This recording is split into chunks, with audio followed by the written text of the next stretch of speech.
Donc bonjour à tous, on se retrouve principalement pour les absents, peut-être qu'il y en aura d'autres qui voudront retravailler le dernier cours. En tout cas, ici on se retrouve avec la suite de cette activité-là. Donc pour tous ceux qui n'étaient pas là et qui sont malades ou confinés, donc c'est l'activité sur la distance entre deux points sur une droite.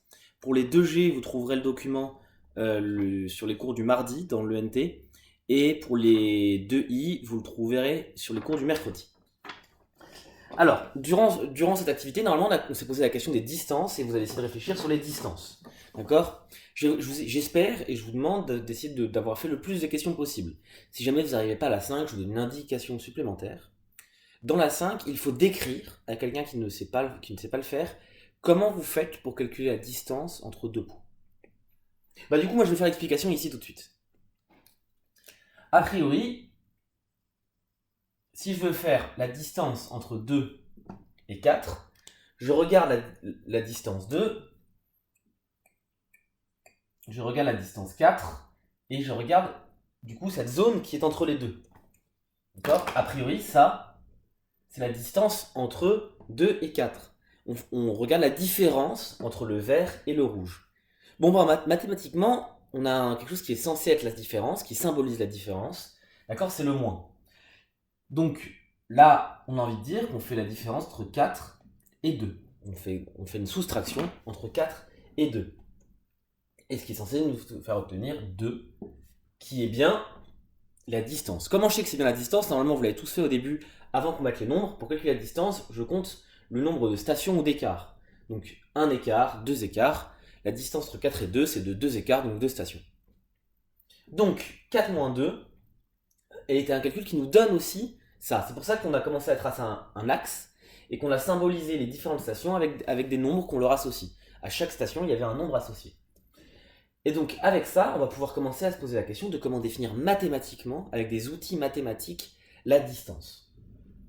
Bon, eh bien, c'est intéressant. La première chose qui va être à faire, ça va être d'essayer de réfléchir à plusieurs moyens de le faire. Parce que ici, on semble avoir une formule.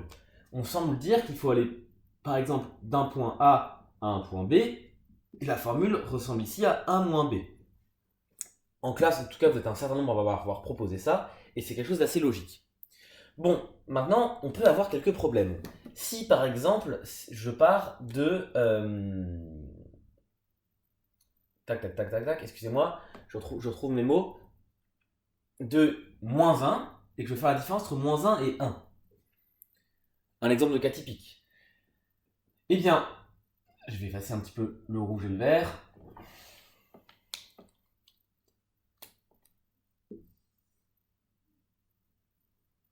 Voilà.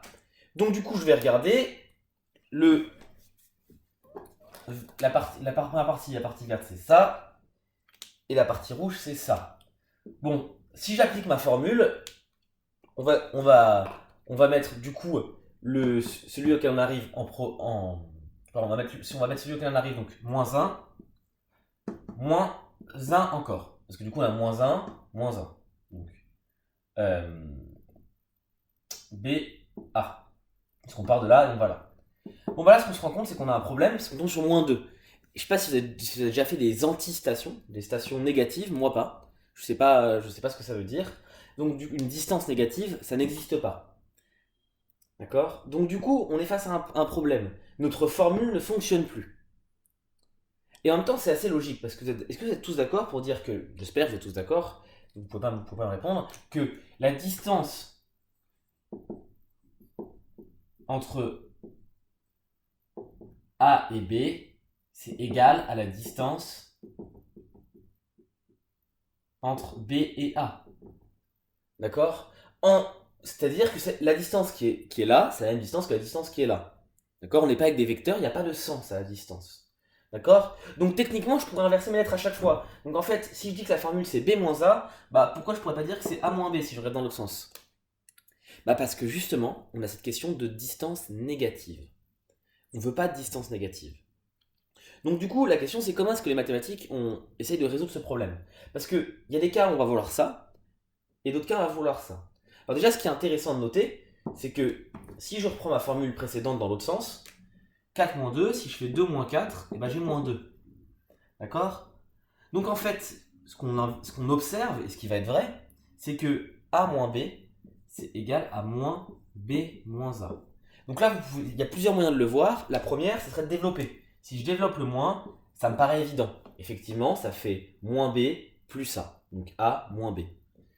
De l'autre, ce serait de regarder là-haut. Si on réfléchit avec un petit peu plus de flèches. Donc on est ici. Et je vais faire la distance 2 et 4. Donc du coup, je me place en 2 et 4 avec le rouge. Lorsque je fais 2 moins 4, pardon, 2 il est là, excusez-moi. Quand je fais 2 moins 4, je fais cette distance-là, à laquelle je retire cette distance-là. Donc c'est-à-dire que je fais ça, je fais ce mouvement-là, parce que je vais jusqu'à 2, et ensuite je retire ce mouvement-là. Donc qu'est-ce qui se passe? Je retourne en arrière jusqu'à moins 2. D'accord? Ça, ce serait le cas. Ce cas-là, là, correspondrait donc à ce calcul-là. La différence des deux, ça serait ça. Ok, bah, on va faire la différence de l'autre sens. La différence maintenant de celui-là, ça serait de faire 4, d'accord? Et ensuite, de retirer 2. Une fois que j'ai fait 4, je retire 2. Hop, et je tombe bien à 2. Et ce calcul-là, il correspond donc bien à celui-là. Mais la différence qui est là à chaque fois, c'est la même, d'accord? C'est juste qu'il y a un moment où elle est négative et un moment où elle est positive. Donc du coup, ça nous montre bien que ce calcul-là, il va être essentiel et super important. Ce que je viens d'expliquer là, c'est pas quelque chose de facile, d'autant plus que je sais que je suis pas toujours très clair, J'essaierai de voir si j'ai le temps de vous refaire une vidéo où on en parle beaucoup plus. Ça demande de faire beaucoup plus de géométrie que ce qu'on fait là. Et que je vais essayer de tenir la vidéo en dessous des 15 minutes pour que ça soit regardable plusieurs fois si jamais vous n'avez pas compris quelque chose. Mais en tout cas, ce qui est important de noter, et le premier résultat important, c'est ça. Et le fait que si on a 2 points, la distance entre A et B, la distance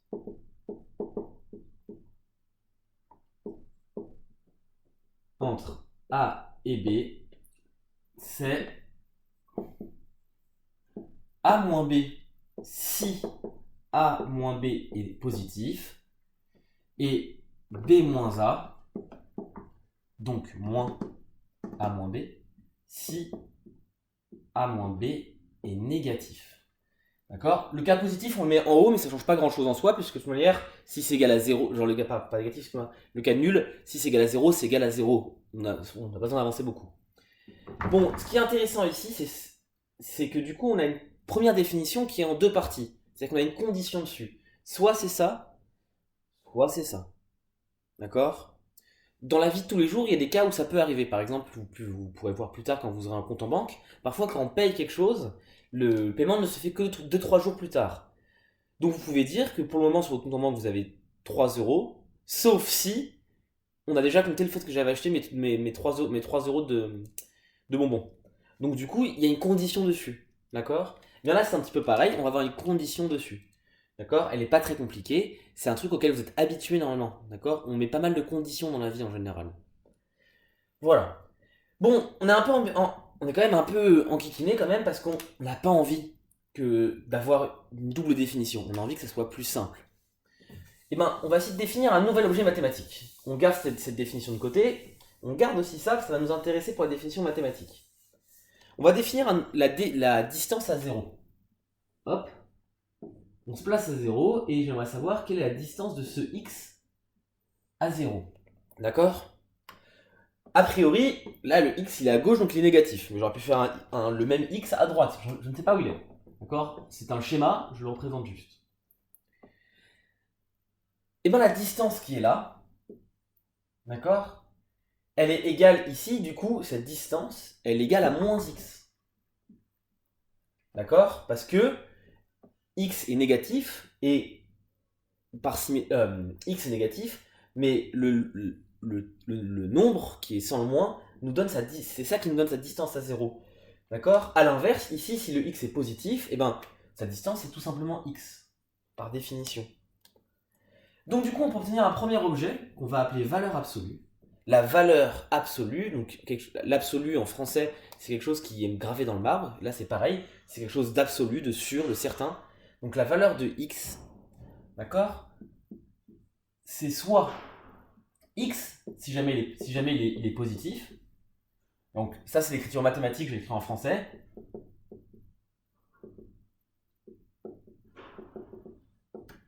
Et moins x, si x est négatif. Alors, encore une fois, j'ai oublié le cas nul ou nul.